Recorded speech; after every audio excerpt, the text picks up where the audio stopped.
Hi friends, வணக்கம். எல்லோரும் எப்படி இருக்கீங்க? இந்த வீடியோ வெள்ளிக்கிழமை காலையில் எடுத்ததுதாங்க. காலையில் பசங்களை ஸ்கூலுக்கு அனுப்புனதுக்கப்புறம் சிங்கில் பாத்திரம் கிடந்துச்சு, கையோடு விளக்கிறோன்னு விளக்கிட்டு இருந்தேங்க. போன வீடியோவில் ஒருத்தங்க கமெண்ட் பண்ணியிருந்தாங்க, சிஸ்டர் நீங்கள் போல்டாக பேசியிருந்தால் நல்லா இருந்திருக்கும் அப்படின்னு. இதுக்கு முந்தின நான் வீடியோ கொடுக்கச்சிலாம் என் வாய்ஸ் ரொம்ப டல்லாக தான் இருக்கும். அப்பவும் ஒரு கமெண்டில் இன்னொரு சிஸ்டர் சொன்னாங்க, கொஞ்சம் சவுண்டாக பேசுங்க அப்படின்னு. முன்னாடியை விட நான் இப்போ கொஞ்சம் வாய்ஸ் பெட்டராக கொடுக்கன்னு தான் எனக்கு தோணுது. இருந்தாலும் இன்னும் கொஞ்சம் ட்ரை பண்ணுறேன். காலையில் டிஃபன் இன்றைக்கி இட்லி சாம்பார். சரி, மதியத்துக்கு லஞ்சுக்கு கொஞ்சமாக புளிக்குழம்பு வச்சு கொடுவோம், பசங்களுக்கு இந்த சாம்பார் கொடுத்துக்கலாம் அப்படின்னு பிளான் பண்ணியாச்சு. தண்ணியில் கையே வைக்க முடியலைங்க, ஜில்லுன்னு இருந்தது. வெளியே மழை பெய்து இருந்தாலும் பாத்திரத்தை கொண்டு வெளியே வச்சுட்டா கொஞ்சம் காற்றுலையாவது உணரும் அப்படின்னு கொண்டு வெளியே வச்சுட்டு வந்தேன்.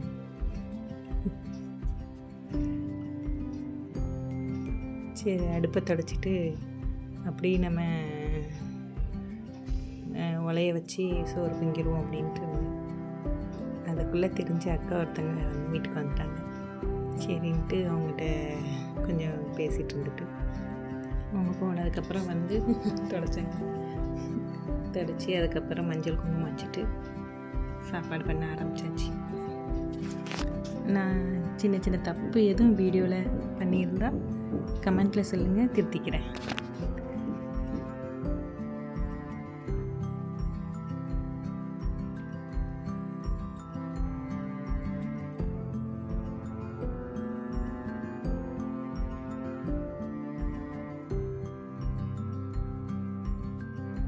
அடுப்பு திண்டெல்லாம் துடைக்கிறத எடுத்து காட்ட முடியலைங்க. கொஞ்சம் லேட்டாகிருமோ அப்படிங்கிற பயம் வந்துச்சு. அந்த அக்கா கொஞ்சம் பேசிகிட்டு இருந்ததுனால நேரம் போயிட்டு, சரி கடன்னு சாப்பாடு பண்ண ஆரம்பிப்போம் அப்படின்னு உலைய வச்சாச்சுங்க. அத்தைக்கு வேறு உடம்பு சரியில்லை, ஒரு வாரமாக காய்ச்சல் பார்த்துக்கோங்க. சரி, மணி 11 ஆகிட்டு, ஒரு காப்பி போட்டு கொடுப்போம். மழை வேறு பெஞ்சிட்டு இருந்தது, குளிருக்கு எதமா அப்படின்னு காப்பி போட்டு கொடுத்தேன்.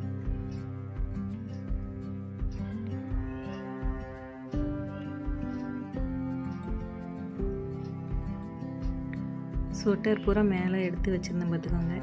சரி, சாப்பாடு பண்ணிவிட்டு எடுத்து கொடுப்போம் அப்படின்ட்டு. சரிம்மா, அவங்க மகன் சட்டை வேணுமான்னு கேட்டேன். இல்லைம்மா எனக்கு வேண்டாம் அப்படின்ட்டாங்க. சரி அப்படின்ட்டு. வயசாயிட்டாலே உடம்பு அடிக்கடி சரியில்லாமல் போயிடுது. ஆஸ்பத்திரிக்கு 2 தடவை கூப்பிட்டு போனோம். கேட்டுட்டு இருந்தாலும் குளிர் தாங்க முடியல அப்படின்ட்டு அப்படி தலையில் துண்டை கட்டிட்டு உட்காந்துருந்தாங்க, மப்ளர் கட்டிட்டு. சாதம் வச்சுட்டாங்க. காலையில் வச்சு இட்லி சாம்பார் சூடு பண்ணிகிட்டு இருந்தேன். பக்கத்தில் கீரை ஆஞ்சி கொடுத்தாங்க. அதை வதக்கிடுவோம் அப்படின்ட்டு வதக்கிட்டு இருந்தேன்.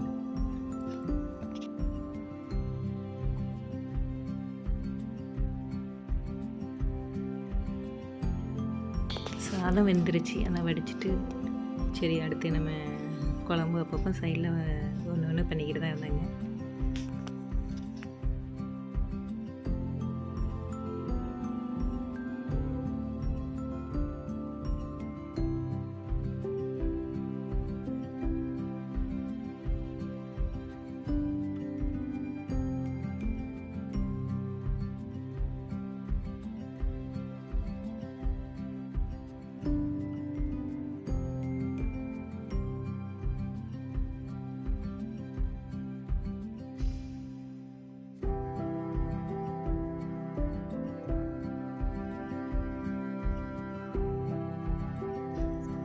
கீரை ஆஞ்சி வச்சு எவ்வளோ ஒரு சட்டி நிறையா தான் இருக்கிற மாதிரி இருக்குது.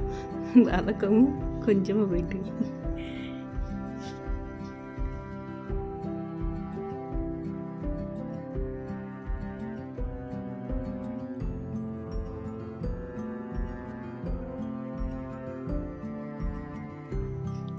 சாரிங்க, புளிக்குழம்பு வைக்கிறத வீடியோ எடுக்க முடியல. ஸ்கூல் லஞ்சுக்கு லேட் ஆயிரும் அப்படின்ட்டு வீடியோ எடுக்கலை.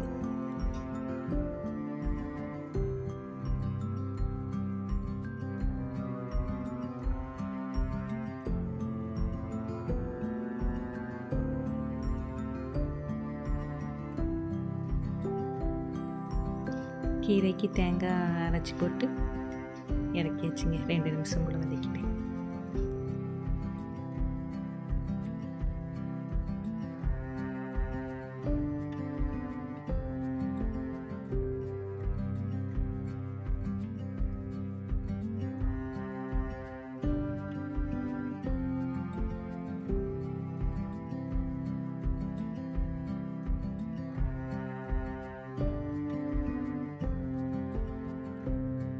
அவ்வளோதாங்க, சமையல்லாம் முடிஞ்சிட்டு.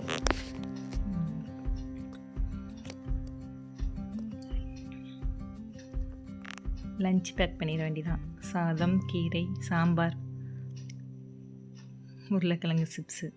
சாம்பாருக்கு உருளைக்கிழங்கு சிப்ஸு ரொம்ப நல்லாயிருக்கும்.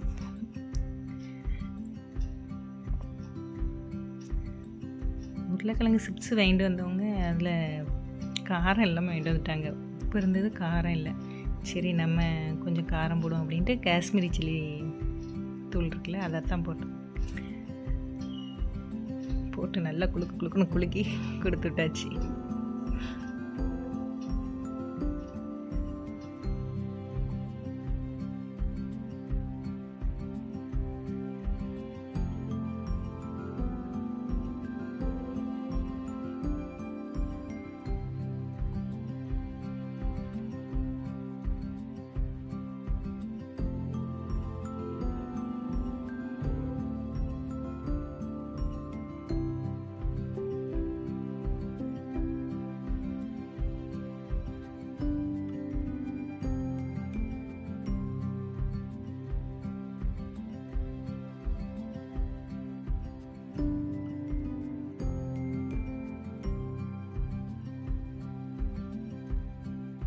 மதியம் எங்களுக்கு சாதம், கீரை, புளிக்குழம்பு, சாம்பார். அத்தைக்கு காய்ச்சல்னால கொஞ்சம் சுடு தண்ணி எடுத்து வைக்க சொன்னாங்க, அதையும் எடுத்து வச்சுருக்கோம். நான் அடுத்து பாத்திரம் விளக்க வேண்டியதாங்க. இந்த சிங்களம்மா மட்டும் அச்சய பாத்திரம் மாதிரி வந்துக்கிட்டே இருக்கும் பாத்திரமா. வெளியே நல்லா மழை பெய்யுது. செடியை பார்க்கறதுக்கே அவ்வளோ ஒரு அழகாக இருந்ததுங்க, பச்சை பசேன்னு. இந்த வீடியோவை ரொம்ப பொறுமையோடு பார்த்ததுக்கு தேங்க்ஸ்.